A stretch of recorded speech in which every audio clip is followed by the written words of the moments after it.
हाय everyone, welcome और welcome back to my channel. आज के इस वीडियो में हम पढ़ने वाले हैं NCERT class 6 civics chapter 3 what is government. इससे पहले जो दो और चैप्टर्स थे वो मैंने अपलोड कर दिया है। अगर आप लोगों ने नहीं देखा है या फिर आप देखना चाहते हो तो आप जाके देख सकते हो, मैं लिंक डिस्क्रिप्शन बॉक्स में दे दूंगी। सो शुरू करने से पहले, if you are new here then my name is Ipshita and I do educational video specially pick from NCERT on my channel. So do check out my channel. If you like it then please don't forget to subscribe to my channel and हो सके तो आप share भी कर सकते हो। सो चलिए video शुरू करते हैं। So what is government actually? So you must have heard the word government mention several times. आप लोगों ने सुना होगा ये जो गवर्नमेंट वर्ड्स है वो बहुत ही जगह यूज़ किए जाते हैं, न्यूज़पेपर में, न्यूज़ चैनल्स में, या फिर आप लोगों ने सुना होगा आपके घर में भी बातचीत होती रहती होगी पेरेंट्स में। So in this chapter we will learn that what a government is, ये गवर्नमेंट क्या होता है and what important role it plays in our life. So what do governments do, ये गवर्नमेंट क्या क्या काम करती है, ये हमारे ज़िंदगी में, आम जिंदगी में क्या क्या रोल, क्या इंपॉर्टेंट रोल प्ले करती है।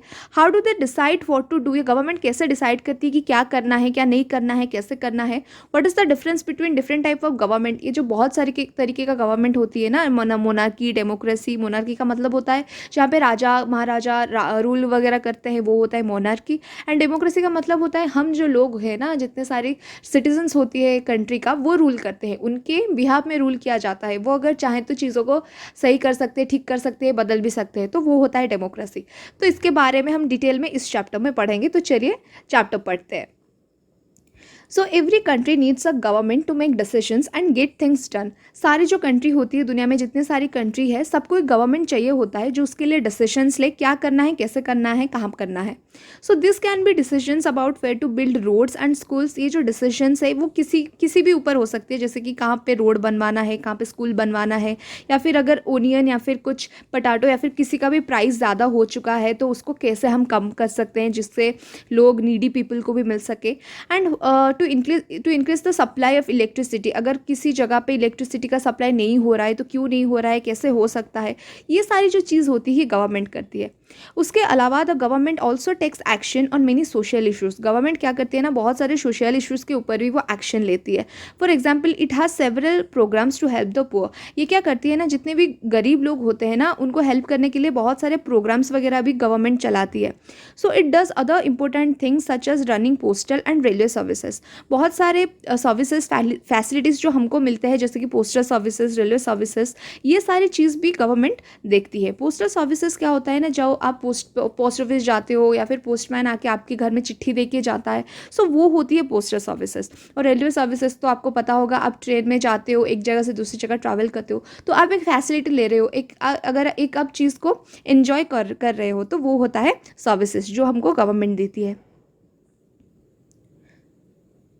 The government also has the job of protecting the boundaries of the country and maintaining peaceful relations with other countries. Government का और एक जॉब भी होता है और एक रिस्पॉन्सिबिलिटी होता है कि हमारा जो नेबरिंग कंट्रीज है उनके साथ अच्छे से पीसफुल रिलेशनशिप मेंटेन किया जाए, और हमारे जो बाउंड्रीज होती है ना, जो इंडिया या फिर किसी अदर कंट्री का जो बाउंड्री होता है उसको अच्छे से मेंटेन किया जाए। मतलब हमारे बाउंड्री के अंदर कोई आए ना, या फिर कोई घुसपैठिया जो होता है ना, कोई अंदर घुस ना आए। सो ये सारी चीज़ भी मेंटेन करती है government. It is responsible for ensuring that all its citizens have enough to eat and have good health facilities. Government का और एक होता है उसका रिस्पॉन्सिबिलिटी कि वो देखे कि जितने सारे सिटीजन्स, मतलब जितने सारे मतलब सिटीजन्स मतलब पीपल, या फिर जितने सारे जनता उसकी कंट्री में रह रही हैं, उनके पास अच्छा खाना पहुंचे और हेल्थ फैसिलिटीज़ भी पहुंचे। हेल्थ फैसिलिटी का मतलब होता है हॉस्पिटल्स वगैरह, दवाई वगैरह, वो भी अच्छे से ले सके। When there are natural disasters, natural disaster का मतलब होता है जैसे कि अर्थक्वेक या फिर सुनामी या फिर ड्राउट या फिर फ्लड, वो होता है नेचुरल डिजास्टर। तो अगर कोई नेचुरल डिजास्टर हो जाता है हमारे कंट्री में, तो ये गवर्नमेंट का रिस्पॉन्सिबिलिटी है कि वो लोगों को एड मतलब हेल्प दे, ठीक है। और अगर कोई बंदा अफेक्ट हुआ है, अगर कोई कुछ लोग अफेक्ट हुए हैं, तो उनको भी वो अच्छे से ट्रीटमेंट दिला सके। सो वो होता है गवर्नमेंट का काम। So if there is a dispute और if someone has committed a crime you find people in a court. आप देखे होगे कि अगर कोई बंदा या फिर अगर कुछ इंसानों के अगर कुछ लोगों के अंदर हो जाता है एक गड़बड़, मतलब डिस्प्यूट मतलब हो जाता है झगड़ा, तो वो क्या करता है, केस कर देता है। या फिर होता है ना कि जैसे चोरी वोरी हो जाता है तो क्या होता है, चोर को ले जाते हैं कोर्ट, ठीक है। तो कोर्ट में क्या होता है, जज वगैरह होते हैं, जस्टिस वगैरह दिए जाते हैं। So courts are also a part of government. तो ये जो कोर्ट होती है ना, ये एक गवर्नमेंट का एक पार्ट होता है। So perhaps you have wondering how governments manage to do all this. अभी इतना सारा काम अगर गवर्नमेंट करता होगा तो आप सोच रहे होगे कि अरे ये इतना काम करता कैसे है government, and why it is necessary for them to do so, और उनको ये काम क्यों करना चाहिए। when human beings live and work together they need to be some amount of organization so that decisions can be made। इसका मतलब ये है कि हम इंसान हैं, ठीक है, हम तो एनिमल है नहीं ना। जैसे जंगल राज होता है, क्या होता है वहाँ पे शेर होता है, वो गया हिरन को हंट किया खा लिया, तो वो होता है जंगल राज। लेकिन हम ह्यूमंस है, ठीक है, हम वैसे नहीं रह सकते। We need some rules and regulations जिसको हमको फॉलो करना पड़ता है। तो इसलिए क्या होता है ना, बहुत सारे ऑर्गेनाइजेशंस होती है जो कि डिसीजंस बनाती है, जो कि रूल बनाती है, जो कि हमारे अच्छे के लिए होता है। सो ये जो सारे ऑर्गेनाइजेशंस है ये मिलके गवर्नमेंट बनाती है। सो गवर्नमेंट एक इंसान नहीं है या फिर कोई एक मिनिस्टर या फिर कोई एक ऑफिशियल नहीं है। गवर्नमेंट एक ऑर्गेनाइजेशन है जो कि सारे मिलके एक सिस्टम बनाते हैं, या सारे मिलके एक सिस्टम बनाते हैं जिसको हम गवर्नमेंट बोलते हैं। So some rules have to be made that apply for everyone. तो क्या होता है ना, कुछ रूल बनाना पड़ता है जिसको सबको मानना पड़ेगा, सारे लोगों को मानना पड़ेगा। For example there is a need to control resources and protect the territory of a country so people can feel secure. एक एग्जाम्पल लेते हैं, जैसे कि फॉर एग्जाम्पल आप सोच लो इंडिया के अंदर जितनी भी जगह है, जितने सारे लोग हैं, उनको अच्छे से रहना पड़ेगा। मतलब उनको अगर हम अच्छे से अपॉर्चुनिटी और रिसोर्सेज प्रोवाइड करेंगे तो ही जाके वो लोग अच्छे से रह पाएंगे। So governments do this on behalf of their people by exercising leadership. तो गवर्नमेंट ये काम कैसे करती है, ये हम उसको गवर्नमेंट ये काम कैसे करती है, हम लोग क्या करते हैं ना, एक लीडर चुनते हैं by the process of election. Then जाके वो बंदा जो जीत के आता है, हम इस बारे में डिटेल में आगे पढ़ेंगे, लेकिन मैं अभी थोड़ा थोड़ा आपको बता रही हूँ। सो वो बंदा क्या होता है, फिर लीडरशिप क्वालिटी उसके अंदर होने चाहिए, जो कि हमारी चीज़ को वो समझे और हमको जो चाहिए होता है, हमको जो चीज़ चाहिए होता है उसके ऊपर काम करके वो चीज़ को इम्प्लीमेंट कर सके, तो जाके लोग अच्छे से रह सकेंगे। वही यहाँ पे बताया जा रहा है। सो लेवल्स ऑफ गवर्नमेंट, अभी हम पढ़ेंगे लेवल्स ऑफ गवर्नमेंट क्या क्या होती है। यहाँ पे देखो, ये आपका पिक्चर दिया गया है सुप्रीम कोर्ट, ये आपका पिक्चर दिया गया है रेलवे सर्विसेज, यहाँ पे आपका पिक्चर दिया गया है Bharat Petroleum. So these are some examples of institutions that are the part of government, the supreme court, the Indian railways and the Bharat Petroleum. Bharat Petroleum पे आपका जो स्कूटी होगा, या फिर आप लोग कार वार में डीजल या फिर पेट्रोल डलवाते होगे, सो ये होता है सब गवर्नमेंट का एक part. So levels of government अभी हम पढ़ेंगे। Now that you know that the government is responsible for so many different things. अभी आपको ये पता चल चुका है कि गवर्नमेंट जो होती है वो एक काम नहीं करती, वो बहुत सारा काम करती है। So can you think how it manages to do all this. तो अभी आप सोचो कि ये गवर्नमेंट कैसे इतने सारे काम कैसे करती है। So the government works at different levels. ये जो गवर्नमेंट है वो अलग अलग लेवल में काम करती है। At the local level, at the level of the state and the national level. जो नेशनल लेवल है इसको हम सेंट्रल लेवल भी बोलते हैं। तो ये अलग अलग लेवल में काम करता है। The local level means in your village, town और locality. The state level means okay, ये जो लोकल लेवल होता है ये क्या होता है ना, ये जो हम विलेज में रह रहे, आप लोग पूछना अपने पेरेंट्स से कि आप किस विलेज में रहते हो, ठीक है, या फिर आप किस टाउन में रहते हो। हम सबको पता है नेशनल लेवल जो होता है वो होता है इंडिया, स्टेट लेवल जो होता है वो होता है हमारा खुद का एक जो स्टेट है, जैसे कि मेरा स्टेट है उड़ीसा, ठीक है। तो आप लोगों का क्या क्या स्टेट है वो मेरे को कमेंट सेक्शन में बताना। देन होता है हमारा लोकल लेवल। लोकल लेवल क्या होता है, मतलब हमारा जो गाँव हो गया, या फिर मैं बिलोंग करती हूँ भुवनेश्वर, तो वो हो गया मेरा टाउन। तो ये होता है हमारा level of government. So the local level means in your village, town और लोकेलिटी, आप किस विलेज, टाउन या फिर लोकेलिटी में रहते हो। The state level mean that which covers an entire state like Haryana और आसाम, जैसे कि हरियाणा हो गया, आसाम हो गया, उड़ीसा हो गया, वो हो गया हमारा state level. And the national level relates to the entire country. ये जो हमारा इंडिया है, ये पूरा एंटायर कंट्री जो है ये हो गया हमारा नेशनल लेवल। ये जो देखो, ये हमारा पूरा का पूरा हो गया नेशनल लेवल, मतलब ये हो गया एक लेवल 1, ठीक है। फिर हमारे डिस्ट्रिक्ट, ये हो गया, देखो ये हो गया हमारा डिस्ट्रिक्ट, सॉरी मैं बोल रही हूँ स्टेट लेवल, ये हो गया हमारा लेवल 2। फिर हम कहाँ पे रहते हैं, सोच लो मैं भुवनेश्वर में रहती हूँ, तो ये हो गया मेरा लेवल 3, जो कि होता है हमारा क्या, लोकल लेवल। आई होप कि आपको समझ में आया होगा। सो later in this book you will read about how local level government functions, and when you go into the next few classes you will learn about how government function at the state and central level। तो आगे जाके इसी book में आप पढ़ोगे कि local level कैसे काम करता है, और आगे जितने भी क्लासेस आप पढ़ोगे ना, आगे 7th में जाओगे 8th में जाओगे, आपको वहाँ पे स्टेट लेवल और गवर्नमेंट का जो होता है ना सेंट्रल लेवल फाइनल लेवल, वो आपको पढ़ाया जाएगा वहाँ पे। ओके सो ये देखो, ये हो गया हमारा इंटायर इंडिया। ओके ये हो गया हमारा इंटायर इंडिया, और ये देखो ये हो गया हमारा state, for example Orissa state. ठीक है, फिर उसके अंदर देखो बहुत सारे डिस्ट्रिक्ट्स भी है छोटे छोटे। तो ये हो गया हमारा 3 लेवल। पहला है सेंट्रल लेवल, पूरा एकदम से ये हो जाता है हमारा सेंट्रल लेवल। ओके देन हो जाता है हमारा state level, for example Orissa, ये हो गया हमारा लेवल 2 स्टेट लेवल। देन हो जाता है हमारा डिस्ट्रिक्ट, देखो वो छोटा छोटा डिस्ट्रिक्ट्स हैं, तो वो हो जाता है हमारा लोकल लेवल। ये देखो छोटा छोटा है ना, इतना सारे, समझ में आ गया। तो ये हो जाता है हमारा लेवल 3। सो आगे चलते हैं। Laws and government. The government makes laws and everyone who lives in the country has to follow this rules. क्या होता है ना, गवर्नमेंट क्या बनाती है, हमारे लिए लॉज बनाती है। तो हमारा जो कंट्री में जितने भी सारे लोग रह रहे हैं उनको वो रूल्स वगैरह फॉलो करने होते हैं। This is the only way government can function. इसी तरीके से गवर्नमेंट फंक्शन करता है। Just like the government has the power to make decisions, जैसे कि गवर्नमेंट के पास है, उसके पास पावर है कि उसको क्या डिसीजंस लेना है वो ले सकता है। Similarly it has the power to enforce it decisions. Enforce का मतलब होता है लागू करवाना। जैसे कि गवर्नमेंट के पास पावर है कि वो डिसीजन ले सकता है, उसके पास वैसे ही पावर है वो उसको लागू भी करवा सकता है। For example, there is a law that says that all persons driving a motor vehicle must have a license. For example, आप सोच लीजिए कि गवर्नमेंट ने एक रूल बनाया है कि जहाँ पे जितने सारे लोग ड्राइविंग कर रहे हैं उनके पास एक लाइसेंस होना चाहिए। ठीक है, so any person caught driving a vehicle without a licence can either be jailed और find a large sum of money. तो अगर कोई बंदा पकड़ा जाता है, क्या मतलब उसके वो ड्राइव कर रहा है लेकिन उसके पास ड्राइविंग लाइसेंस नहीं है, तो उसको क्या हो सकता है, उसको जेल हो सकती है, उसको फाइन हो सकती है। सो ये सारी चीज़ हो सकती है। So without this laws the government power to make decisions is not much use. अगर ये सारी चीज़ नहीं किया जाएगा तो गवर्नमेंट का अपने पास पावर होने का मतलब ही क्या रहा, ये यहाँ पे बोला जा रहा है। आप खुद ही सोचो, आपके पास पावर है लेकिन आप उसको लागू नहीं कर रहे हो, लोग उसको मान नहीं रहे, तो कुछ फ़ायदा नहीं हुआ ना। तो वही यहाँ पे बोला जा रहा है। So in addition to any actions that governments can take, there are also steps that people can take it if they feel that a particular law is not being followed.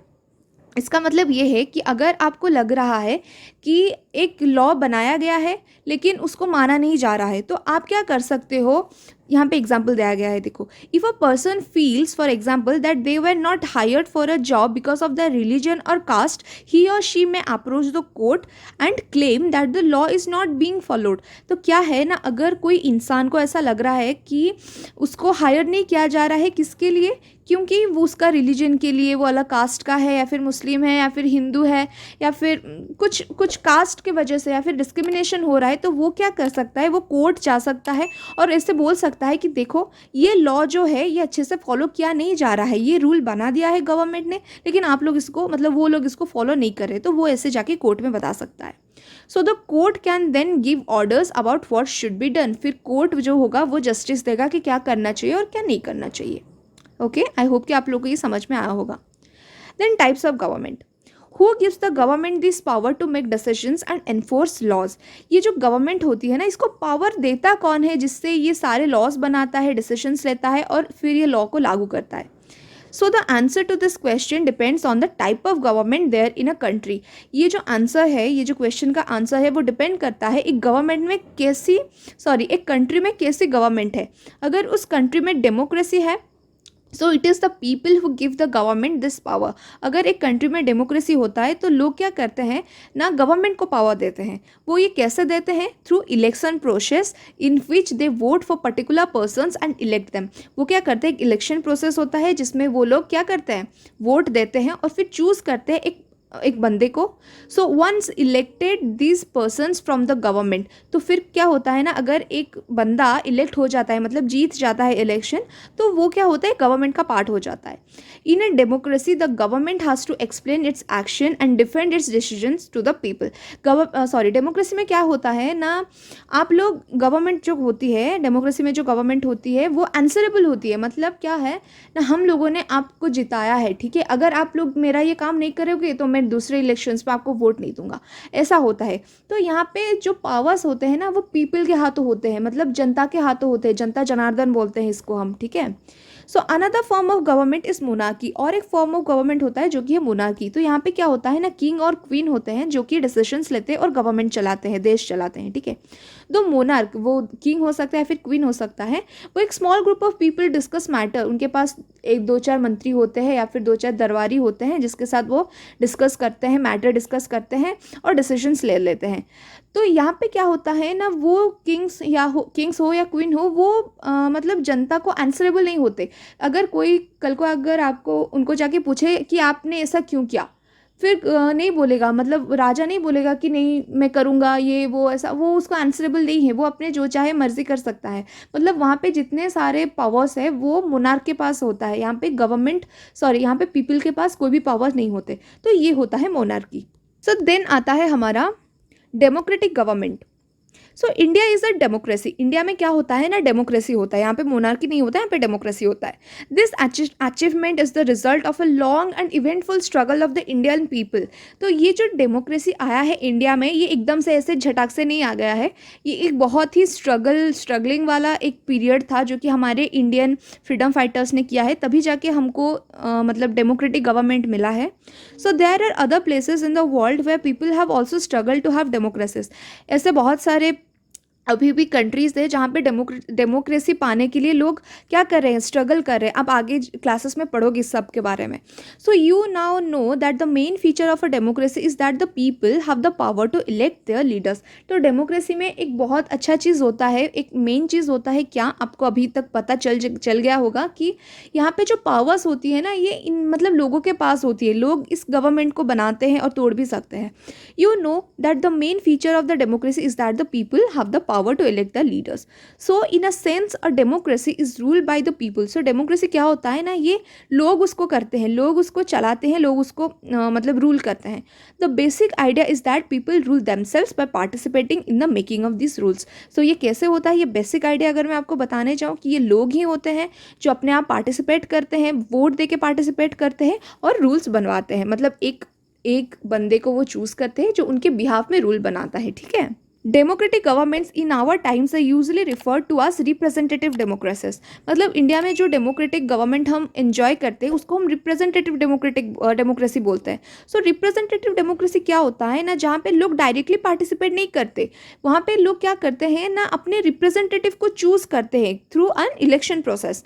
तो यहाँ पे ये बताया जाता है, अगर आप हिस्ट्री वगैरह पढ़ोगे आगे जाके आपको पता चलेगा कि वो एथेंस में लोग क्या करते थे ना, बहुत सारे लोग आते थे, वहाँ पे डायरेक्ट रिप्रेजेंटेटिव था, डायरेक्ट डेमोक्रेसी था, मतलब लोग आते थे, इलेक्ट करते थे एकदम से, जितने सारे लोग हैं। लेकिन अभी तो वैसे नहीं कर सकते ना, we are a huge population. So यहाँ पे इनडायरेक्ट मतलब रिप्रेजेंटेटिव डेमोक्रेसी तुम बोल सकते हो, not indirect democracy, representative democracy बोल सकते हो, जहाँ पे हम क्या करते हैं कि इलेक्शन प्रोसेस होता है जिसमें हम वोट देते हैं और अपना जो लीडर है वो चूज करते हैं। So this representatives meet and make decisions for the entire population. फिर ये जो इलेक्टेड बंदे होते हैं जितने भी जीतते हैं बाद में, तो ये सारे मिलकर हमारे लिए डिसीजंस बनाते हैं।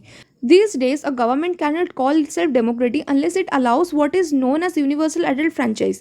आज हम जो गवर्नमेंट यूज़ कर रहे हैं या फिर जो भी कंट्री में गवर्नमेंट है उसको आप डेमोक्रेटिक तब तक नहीं बोल सकते जब तक वहाँ पे यूनिवर्सल एडल्ट फ्रेंचाइज प्रैक्टिस ना किया जाए।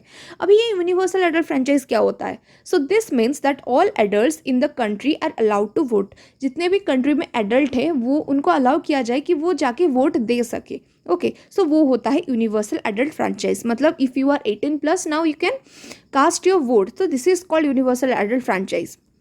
But it was not always like that. लेकिन आज आप देख रहे हो कितना ईजी है, लाइक जो भी 18+ है वो जाके वोट दे सकता है, वो अपना लीडर चुन सकता है और अपना मतलब गवर्नमेंट बना सकता है। लेकिन ये हमेशा से ऐसा नहीं था। Can you believe that there was a time when governments did not allow women and the poor to participate in the elections? आपको ये विश्वास नहीं होगा कि अगर मैं आपको बोलूँ कि ऐसा एक टाइम था जहाँ पे गवर्नमेंट क्या करता था, वुमेन या फिर पुअर या फिर गरीब लोगों को पार्टिसिपेट नहीं किया जाता था, मतलब उनको पार्टिसिपेट करने से रोका जाता था इलेक्शंस पे। तो उस टाइम क्या होता था ना, गवर्नमेंट क्या करता था, ओनली मेन, मतलब जो पुरुष हैं वो, या फिर जो लोग जिनके पास प्रॉपर्टी है, बहुत सारा प्रॉपर्टी है, जो एजुकेटेड है, वही बस वोट दे सकते हैं, या फिर और कोई वोट नहीं दे सकता। This mean that women, poor, the propertyless and the uneducated were not allowed to vote. इसका मतलब ये होता है जितनी सारी औरतें हैं, जितने सारे गरीब हैं, जिनके पास प्रॉपर्टी नहीं है, जो अनएजुकेटेड है, वो नहीं कर सकता वोट। ठीक है, ऐसा हुआ करता था पहले। The country was govern by the rules and regulations that these few main made.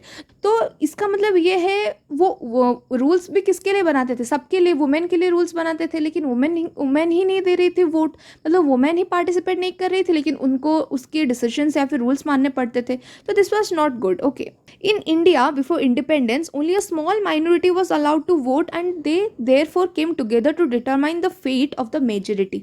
India में क्या होता था, इंडिपेंडेंस से पहले बहुत ही स्मॉल माइनॉरिटी, मतलब एक छोटा सा ग्रुप ऑफ पीपल हुआ करता था जिसको अलाउ किया जाता था कि तुम जाके वोट दो।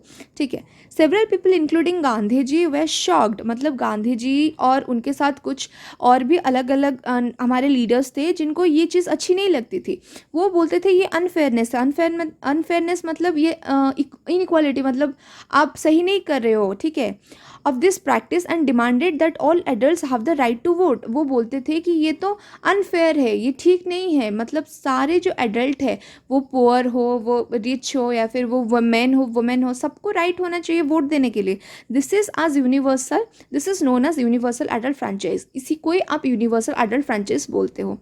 सो writing in a journal Young India in 1931 Gandhi ji said, तो गांधी जी ने उनका एक यंग इंडिया बोल के इनका एक जर्नल आता था, मैगजीन वगैरह टाइप का कुछ आता था 1931 में, जिसने गांधी जी ने लिखा था, I can't possibly bear the idea that a man who has got wealth should have the vote, but that a man who has got character but no wealth और literacy should have no vote, और that a man who walks honestly by the sweat of his brow day in and day out should not have the vote for the crime of being a poor man. बहुत बड़ा हो गया ना, मैं इसको short कर देती हूँ। गांधी जी बोल रहे हैं कि मुझे ये आइडिया अच्छा नहीं लग रहा है कि जहाँ पे एक इंसान, एक मैन जिसके पास वेल्थ है, उसको वोट देने दिया जा रहा है, लेकिन एक इंसान जिसके पास अच्छे कैरेक्टर है, अच्छे मोरल्स है, उसके पास मतलब वो पढ़ा लिखा नहीं है, लेकिन फिर भी उसके पास तो अच्छे मोरल्स है ना, उसके पास अच्छा बिहेवियर है, उसके पास पैसे नहीं है, लेकिन वो एक अच्छा इंसान है, उसको वोट नहीं देने दिया जा रहा है।